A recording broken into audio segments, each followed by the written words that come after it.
Para sa formal na pagsisimula, magsitayo po tayong lahat para sa panalangin. Mga sa Anak sa Espiritu Santo. Amen. Panginoon, maraming salamat po sa araw na ito at sa pagkakataon kami ay muling magsama-sama. Salamat po sa kaligtasan at lakas na ibinigay niyo sa bawat isa sa amin. Sa pagsisimula ng aming pagpupulong, hinihiling po namin ang iyong gabay. Bigyan niyo kami ng marino ng mag-iisa upang maunawaan ang aming pag-uusapan at ang bukas na puso upang makinig at lumispeto sa opinyon ng bawat isa. Tulungan niyo kami maging mahinahon sa aming mga salita at maging makatarungan sa aming mga desisyon. Naway manaig ang pagkakaisa at pagtulungan upang maging maayos at makabaluhan ang aming pagpupulong. Ipinagkatiwala po namin sa iyong lahat. Amen. Ang susunod natin ngayon ay kakanta muna tayo ng lupang hinirang. Ganuy! Bayang magiliw, Bayang magiliw, sa silanganan, alam ng puso, sa dilim mo'y buhay, lupang hinirang, luyan ka ng magiti, sa manlulupi, di ka basisi, sa dagat at mundo, sa simoy at sa langit mo'y bukaw, may dilagang tula at awit sa pagbayang minamahal, ang isot ng watawat mo'y tagumpay na nagpinigil, ang bituin at karanyang kailampag may nabibili, lupa ng aral, luha dating pagsinta, buhay langit sa piling mo. Ang ligaya ng pagmay bakabi, ang mamatay ng dahil sa'yo. Sa bahagi ng pulong na ito, pag-uusapan natin ang masinsinan ng pagpaplano para sa Ligo ng Kabataan ng PBP. Layunin ng aktibidad na ito ay hindi lamang magbibigay ng kasiyahan sa kabataan, ngunit higit sa lahat ay mahubugin ang kakayahan, kaisipan at pakikisa sa komunidad. So ngayon, nais kong magbigay kayo ng mga ideya para maging ang programa ito ay magiging organisado. Bilang panimula, nais kong imungkahi ang pagkakaroon ng sport activities tulad ng basketball, volleyball, at fun games. Malaki ang naitutulong ng palakasan sa pisikal na kalusugan ng kabataan.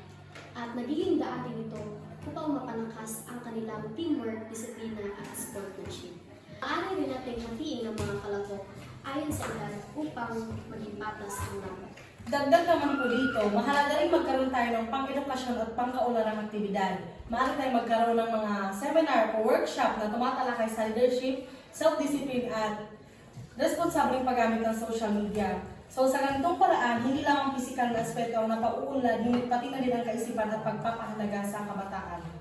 Minumungkahi ko rin po ang pagkakaroon ng talento at skill showcase kung saan mabigyan ng pagkakataon ng kabataan upang may makita kanilang talento sa pagsayaw at pagkanta at iba pang mga anyo. Pilid na ito ay nakatulong upang mapalakas ang kumpiyansa sa sarili ng kabataan. At mabigyan sila ng plataforma upang ipahayag ang kanilang kakayahan.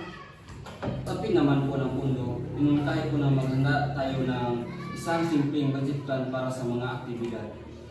Dapat malinaw kung saan gagamitin ang pundo tulad ng para sa mga premyo, pagkain at iba pang gastusin. Mahalaga rin ang wastong paglalaan ng budget upang sigurong sapat ang pundo at maiwasan ang kakulangan sa gitna ng aktibidad. Upang maging maayos ang daloy ng aktibidad, mahalaga ay magtakda tayo ng malinaw na schedule at panuntunan para sa bawat gawain. Dapat ay malinaw kung kailan at saan gaganapin ang bawat aktibidad. Pati na rin ang mga alituntunin na kailangang sundin ng mga kalahok. Makakatulong ito upang maiwasan ang kalituhan at mapanatili ang kaayusan sa buong linggo ng kabataan.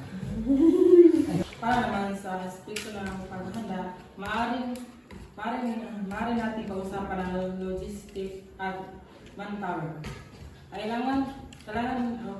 Kailangan matukoy kung anong kagamitan ang kailangan ng tulad ng sound system, sport equipment, at ibang materials.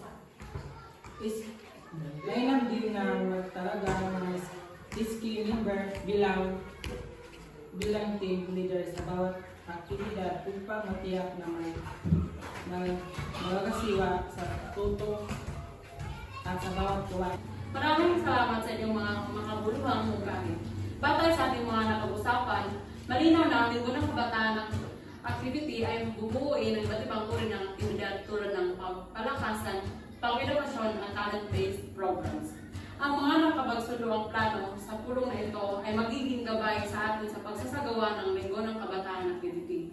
Naway sa pamamagitan ng ating pagkakaisa at kooperasyon, maging isang makabuluhan at matagumpay sa selebrasyon ito para sa kabataan ng ating barangay.